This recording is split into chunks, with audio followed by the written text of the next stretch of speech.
Saint Martin দ্বীপ নিয়ে এক মহাপরিকল্পনা গ্রহণ করেছে বাংলাদেশ সরকার। একেবারে বদলে যাবে সেন্ট মার্টিন, থাকবে না তার চিরাচরিত রূপ।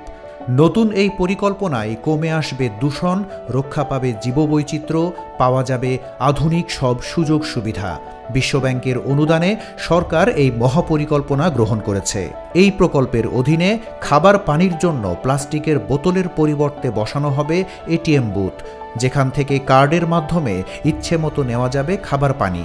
আর বর্জ্য সংগ্রহের জন্য বিশেষ পরিবহন ব্যবস্থা এবং রিসাইকেলের জন্য বসানো হচ্ছে প্লাজমা রিঅ্যাক্টর, যেখানে বর্জ্য থেকে উৎপাদিত হবে বিদ্যুৎ।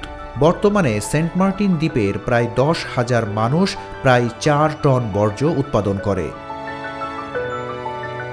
আবার পর্যটন মৌসুমে প্রতিদিন প্রায় 4,000 প্লাস্টিকের বোতল, চিপস সহ অন্যান্য প্লাস্টিক পলিথিনের প্যাকেটজাত নিত্যপণ্যের বর্জ্যও সৃষ্টি হচ্ছে। এতে দূষিত হচ্ছে সেন্ট মার্টিনের পরিবেশ এবং সংকটে পড়েছে সামুদ্রিক জীববৈচিত্র্য। তাই দ্বীপের পরিবেশ ঠিক রাখতে গ্রহণ করা হয়েছে সমন্বিত বর্জ্য ব্যবস্থাপনা, যার মাধ্যমে বিশেষ পরিবহনে বর্জ্য সংগ্রহ করা হবে এবং বিদ্যুৎ উৎপাদন করা হবে। এই প্রকল্পটি বাস্তবায়ন করছে জনস্বাস্থ্য প্রকৌশল অধিদপ্তর। অন্যদিকে রেইন ওয়াটার, গ্রাউন্ড ওয়াটার ও সারফেস ওয়াটার পরিশোধন করে খাবার পানি সরবরাহ করা হবে। এতে প্লাস্টিকের বোতলের ব্যবহার বন্ধ হবে।